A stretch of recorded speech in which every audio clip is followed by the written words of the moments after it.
뉴진수.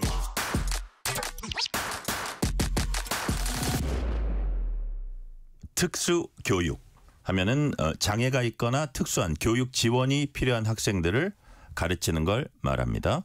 흔히 장애 학생을 교육하는 별도의 특수학교를 떠올리시겠지만은 이미 우리 학교에서는 수많은 장애 학생이 비장애 학생들과 한 교실에서 또는 별도의 특수교실에서 함께 수업을 듣고 있습니다.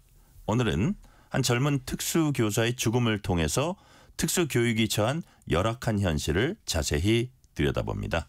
이 문제 취재한 KBS 시사제작국 이규명 기자 나와 있습니다. 이규명 기자 어서 오세요. 네, 안녕하세요.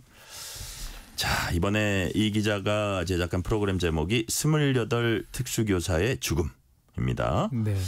한 특수교사의 안타까운 죽음을 다룬 내용인데 이건 어떤 사연이 있습니까? 네, 우선 지난해 10월에 인천에 있는 한 초등학교에서 네. 장애 학생들을 지도하던 28살 4년차 특수교사 김동욱 씨가 스스로 세상을 떠났습니다. 네. 평소에 이제 과도한 업무에 시달리면서 주변 동료들에게 상당한 어려움을 좀 호소했던 상황인데요.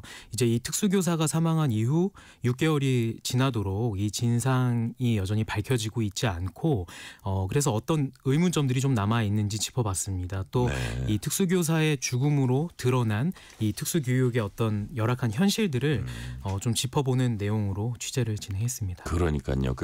이 특수교사가 그런 선택을 하게 된 극단 선택을 하게 된 데까지 어떤 일이 있었는지를 살펴보고 그다음에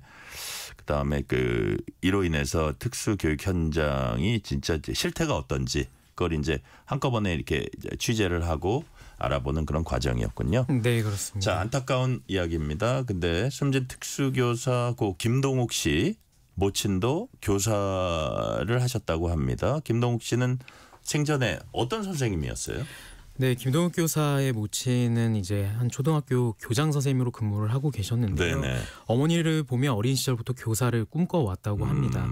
어렵게 임용 시험에 합격하고 이제 처음 이제 부푼 마음으로 근무하게 됐던 학교가 안타깝게도 김동욱 교사의 마지막 학교가 돼버린 건데요. 네. 이 평소에 이제 동료 교사들은 김동욱 교사를 상당히 밝고 열정적인 교사였다고 기억을 합니다. 네. 당시에 이제 수업 내용들 자료 같은 것들을 좀 살펴보니까 방학을 맞은 학생들을 위해서 뭐 직접 노래 부르는 영상을 학생들한테 선물하기도 하고 네. 틈나는 대로 아무래도 장애가 있는 학생들을 가르치다 보니까 생태 교육이라던가 정서 교육을 위해서 옥상에 이제 남아 있는 공간을 활용해서 이제 텃밭으로 꾸미고 아이들과 그곳에서 항상 즐겁게 수업을 하는 모습들을 선생님들은 많이 기억해 주셨는데요. 네.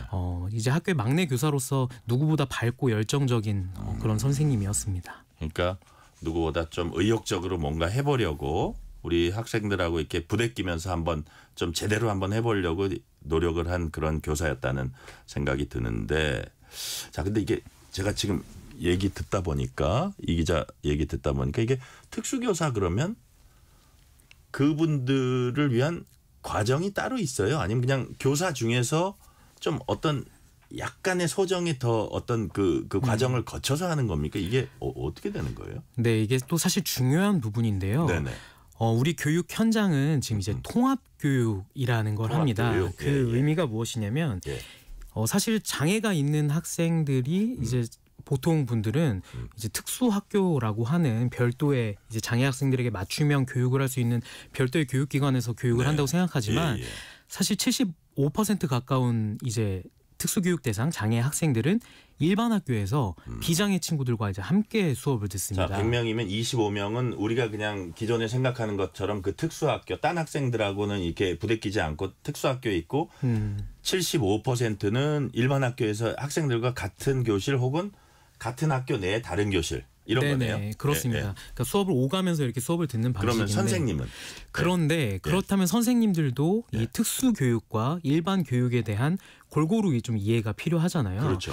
근데 사실 일반 교대에서 이제 선생님들이 이제 교원이 되기 위한 예비 교사 과정을 거치는데 특수교육과 관련된 과목은 필수 과목으로 딱 한 과목을 듣습니다. 아, 그래요? 네, 이제 별도의 이제 특수교사분들은 이제 사범대라던가 이런 곳에서 특수교육과를 전공한 이후에 임용고시를 통과해서 특수교사가 되는 건데요.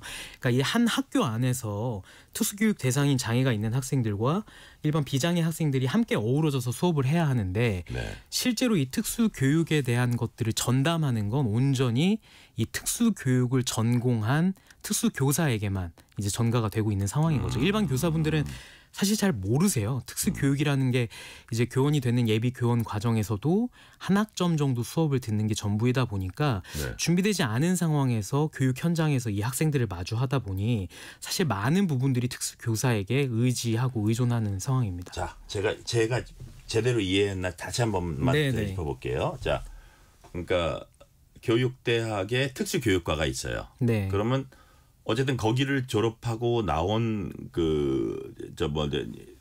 새내기 선생님들은 특수교육 여기에 대해서는 좀 잘 아는 거네요. 그 특수교육과에서는 이런저런 과목을 들을 거기 때문에.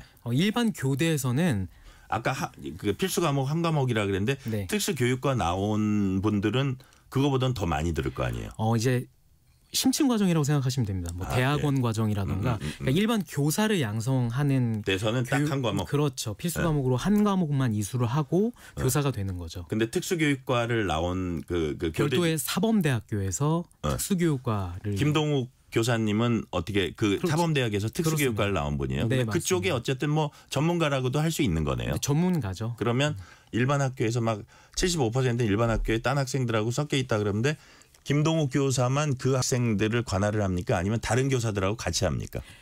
규정상에는 네.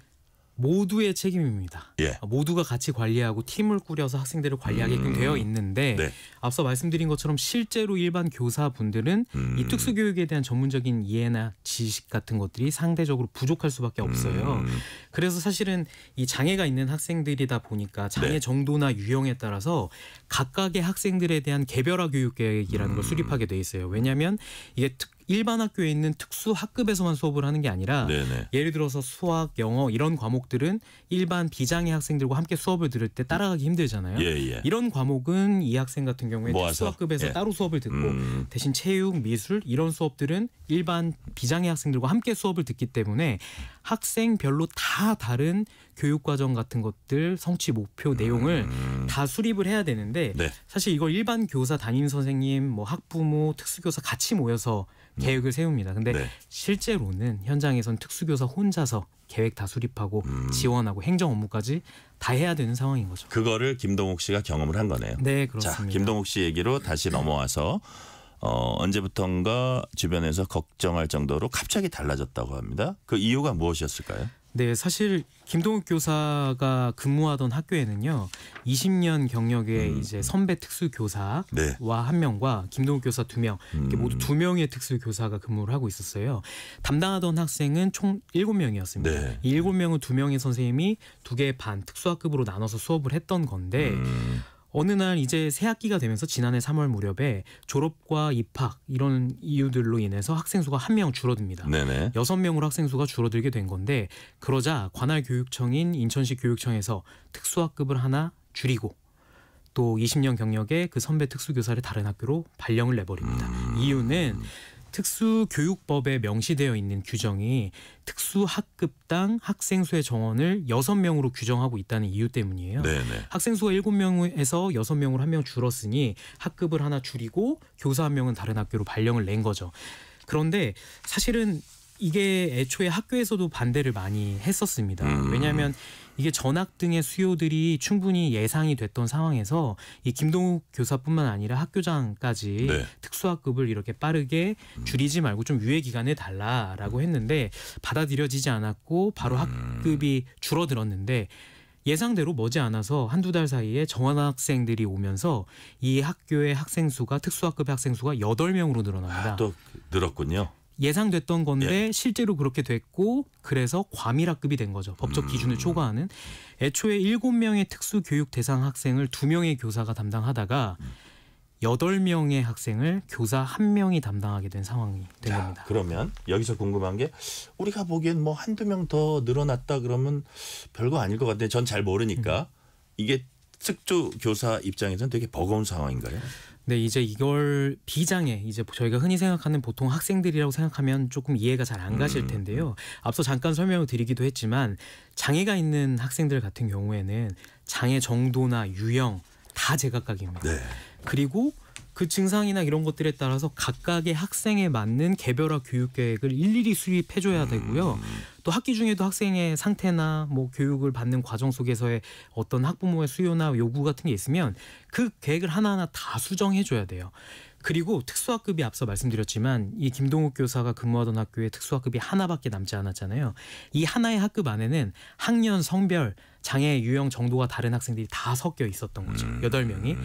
이 8명을 일일이 개별 교육 계획을 다 수립하고 지원을 하다 보니 김동욱 교사는 실제로 일주일에 29시간 수업을 했다고 해요. 이게 무슨 의미냐면요. 네, 네.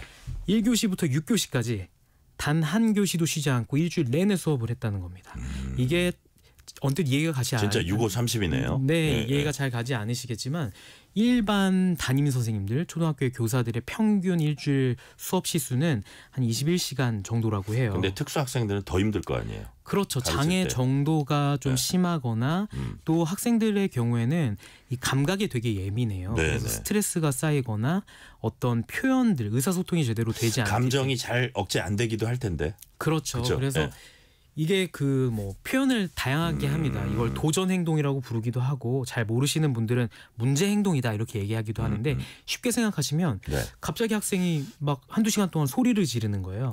아니면 교사에게 좀 이렇게 교사를 밀친다거나 네. 어떤 폭력적인 좀 행동을 하기도 하는 건데 이게 의사소통이 어려운 특히 뭐 자폐라던가 뭐 어떤 지적장애가 있는 학생들 같은 경우에 원활한 의사소통이 되지 않고 어떤 감각에 대한 자극이 쌓였을 때 이런 행동들을 보이게 마련인데 이런 중증 장애 학생이 한 명만 있어도 사실 수업 자체가 불가능해진다고 합니다. 근데 그런 상황인데도 예를 들어서 월요일부터 금요일까지 29시간이면 진짜 완전히 풀로 그냥 꽉 수업을 하고 그냥 일반 학생들 그냥 수업만 하면 되는 학생들만 해도 이건 되게 힘든 일인데 하나하나 맞춤형으로 여건이 다른 학생들 맞춰서 제대로 하려고 그러면 그건 사실 거의 물리적으로 거의 불가능에 가까운 일 같은데 그런 걸 이제 하라고 한 거군요. 결국은. 네, 그럴 수밖에 없는 상황에 놓였던 거고요. 그러다 보니까 사실 이 학생들이 장애 정도가 심하거나 하면 네. 이 점심시간에 스스로 급식판에 밥을 받아서 밥을 혼자 먹고 예. 뭐 하다못해 비가 오는데 우산을 펼치고 이런 것들까지 일일이 다 알려줘야 돼요. 그러니까 김동욱 교사는 실제로 점심도 거르거나 이런 경우들이 너무 많았고 이 학생들에 대한 여러 가지 것들을 하고 난 이후에 모두가 가고 난 이후에서야 수업 준비나 그 외 각종 행정 업무들을 하면서 네. 뭐 야근이라던가 주말 근무를 정말 밥 먹듯이 했다고 합니다. 자, 그렇다면 여기서 궁금한 게요. 이 김동욱 교사가 학교 측에 또 이제 뭐 학교를 저기에서 교육청 측에 많은 요구를 했을 것 같아요. 그 특수학급 뭐 늘려주거나 특수교사 지원하거나 왜 이게 안 된 겁니까? 네, 예상했던 것처럼 학생 수가 금방 늘어났고 예. 과밀학급이 됐잖아요. 네네. 이건 법적 기준이에요. 그렇기 때문에 당연히 정당한 요구를 통해서 김동욱 그러니까요. 교사뿐만이 아니라 학교장 또 학부모들까지 네. 특수학급을 늘려달라 다시. 학생 수가 줄었다는 이유 때문에 바로 특수학급을 줄이고 교사 한 명을 다른 학교로 발령냈듯이 네. 학생 수가 늘어 과밀학급이 됐으니 다시 학생 수에 맞게 학급을 늘려달라. 예. 아니면 정교사인 특수교사를 추가 배치해달라고 요구를 했는데 거절됐습니다.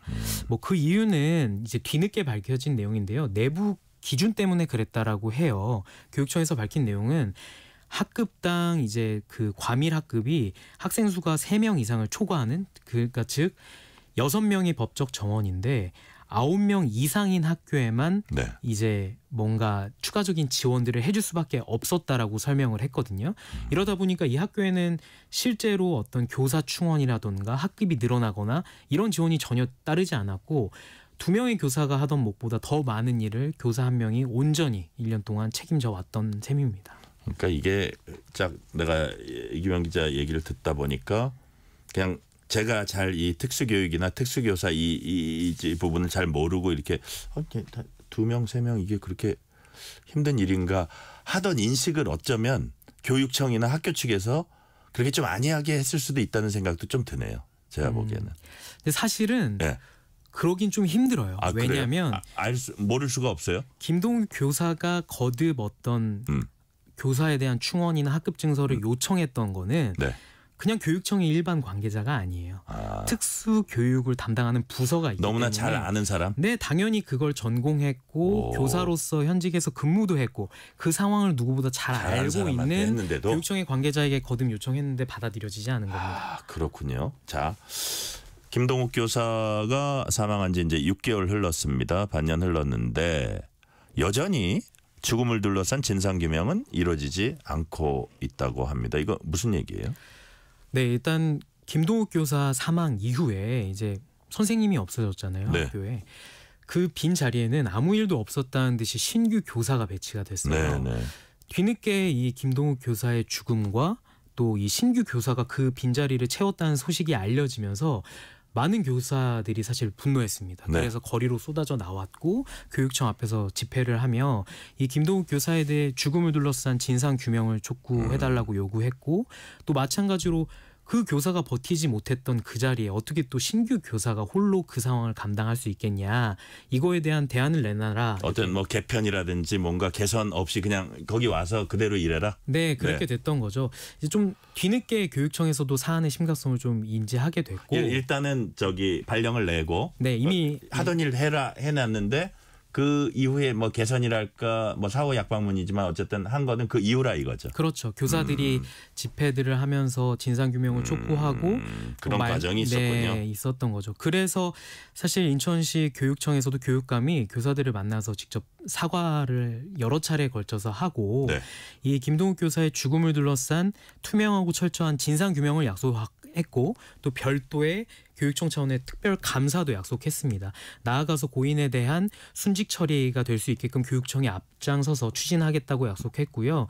그 외에도 이 죽음으로 드러난 이 특수 교육의 열악한 어떤 교육 여건과 환경들을 근본적으로 개선해서 두 번 다시 과밀학급이란 문제 얘기가 나오지 않게끔 해결하겠다라고 약속을 했던 거죠. 네. 그런데 이제 지난해 10월 김동욱 교사가 사망하고 당초에 교육청에서는 2월까지 올해 2월까지 이 진상 조사를 마무리 짓겠다고 했습니다. 근데 6개월이 넘게 흐른 지금까지도 진상 조사의 결과는 나오고 있지 않은 그럼 순직 상황입니다. 처리도 안 됐어요 아직? 네, 마찬가지로 그러니까 진상 규명이 정확히 나와야지 순직 처리도 할 수 있는 거잖아요. 네, 그렇다 보니까 진상 조사도 아직 이루어지고 있지 못한 상황입니다. 그러니까 이게 특수교사들 사이에서는 아주 큰 이슈겠군요. 그죠? 아무래도 그렇죠. 네. 너무나 젊고 장래가 촉망받던 젊은 교사가 숨진 이후에 그 앞서 잠깐 말씀해 주셨지만 그 빈자리에 사실 또 다른 신규 교사가 그냥 와서 너 일해라. 갔거든요. 네. 사실 이 여러 가지 일들이 있고 난 이후에 교육감이 사과하고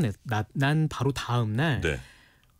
특수학급 한 개 증설이 결정됐습니다. 그리고 경력이 있는 베테랑 특수교사 한 명의 추가 지원도 약속이 됐거든요. 네. 많은 교사들은 생전에 김동욱 교사가 그렇게 거듭 요청했던 부분들이 받아들여지지 않았다가 교육감이 사과하고 난 바로 다음 날 이 모든 것들이 속전속결로 해결되는 걸 보면서 사실 많이 좀 속상함을 토로하기도 했습니다. 자, 그럼 제가 조금 더 질문을 진행해 볼게요. 아까 이 김동욱 교사가 죽음에 이르게 한 그 과정들을 보면 제일 중요한 게 어떻게 보면 그 생전에 교육청 관계자와 나눈 업무용 메시지 아닌가 싶어요. 이건 정말 너무 이거 필요하다 하면 거기서 어떤 식으로 대답이 나와서 그게 계속 이런 식으로 해결 안 되고 진행이 되는지 유족들은 그거를 좀 보고 싶어 하겠어요?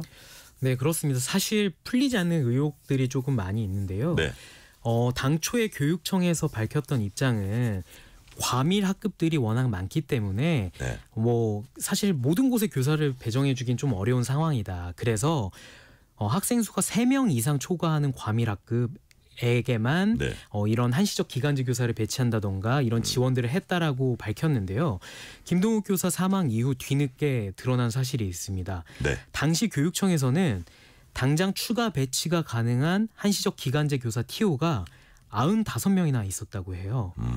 그런데 이 학교들에는 어떤 기준 때문에 이 한시적 기간제 교사가 배치되지 못했는지 이 내부 기준에 대해서도 알려주지 않았고 네. 이 기간제 교사 배치 가능한 기간제 교사가 있다는 사실도 100명 가까이 있었음에도 네. 불구하고 알려주지 않은 겁니다. 근데 뒤늦게 이 사실이 알려지고 나니 당연히 유족 측에서도 아니 배치 가능한 기간제 교사가 있었는데 왜 이토록 간절한 요구에 응해주지 않았느냐 의혹을 풀길 당연히 바라겠죠. 그래서 네. 교육청이 현재 진행하고 있는 진상조사의 범위에 이 업무상에 나눴던 메시지의 내용들을 좀 조사해 주기를 거듭 요청을 한 상황인데요. 교육청에서는 당사자의 동의가 없이 그 기록을 열람하거나 조사하는 건 개인정보보호법상 문제가 될 여지가 있다라고 해서 6개월이 흐르도록 그 내용들을 지금 조사하고 있지 않은 상황입니다. 야, 그건 참 유족들 입장에선 가슴 아프겠어요. 이거 어떤 유족들이 조금 더 이렇게 뭐라 그럴까요? 적극적으로 이거 하려 그러면은 경찰에 고발할 수도 있을 것 같은데 그건 뭐 유족들이 알아서 할 부분이고. 자, 학교나 교육청은 요지부동이다. 그 부분에 있어서는 개인정보를 내세우면서. 네. 자, 앞서 인천시 교육청이 특수교육 개선 방안 발표했다고 하는데 뭐 사후 약방문이라는 생각도 드는데 그래서 김동욱 교사 사망 이후에 특수교육의 뭐 현실이랄까 이런 게 좀 개선된 측면은 있습니까? 네, 이 사안이 있고 나서 네. 교육부도 이 사안의 심각성을 인지하고 각 시도 교육청과 함께 이 특수교육, 특히 과밀학급 문제 해소에 나섰습니다. 네네. 그래서 지난달에 사실 보도자료가 나왔어요. 어떤 내용이었냐면 특수학급 신설과 기간제 교사를 대폭 지원해서 네. 전국적으로 이 특수학급 과밀 문제를 대폭 해소했다라고 발표를 했는데요.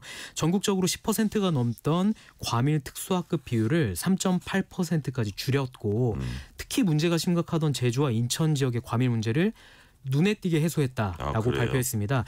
실제 이 내용대로 현장이 바뀌고 있는지 취재를 해봤죠. 네. 그랬더니 어땠어요? 이게 사실 미봉책에 그친 경우들이 그래요? 많더라고요. 그러니까 이 사실 법적으로 학급을 증설하는 그 법적 정원 기준이 있는데 학급을 늘리기 어렵다 보니 당장 그곳에 그냥 선생님 한 명 이제 한시적 기간제 교사 1년 단위로 계약을 연장하는 한시적 기간제 교사들을 배치한 경우들이 많았던 겁니다. 그러다 보니까 교실에서 무슨 일이 벌어지고 있었냐면 어떤 일이요? 하나의 특수학급 안에 네. 임시 칸막이로 교실을 임의로 반으로 나누고 교사 2명이 2명의 담임처럼 수업을 동시에 진행하는 거예요. 그게 두 반으로 간주되는 거예요? 네, 그리고 그게 과밀 문제가 해소됐다고 발표를 한 겁니다. 아, 그래요? 네. 그거는 현장 취재 아니면은 저 알기 불가능한 일이군요. 네, 그래서 오. 대폭 문제가 해소됐다고 한 인천과 제주 지역에서만 이런 식의 한 교실 두 학급이 각각 25곳과 52곳에 달하고 있는 것으로. 네. 예. 야, 그렇다면 저 하나 이렇게 교실 하나 임시 칸막이로 두고 우리는 두 교실을 운영하고 있다. 이렇게 이제 주장하는 분들인데 결국 이게 이런 미봉책의 피해는 학생들한테 돌아가는 거 아니에요? 네, 맞습니다. 이 특수교육법에서는 네네.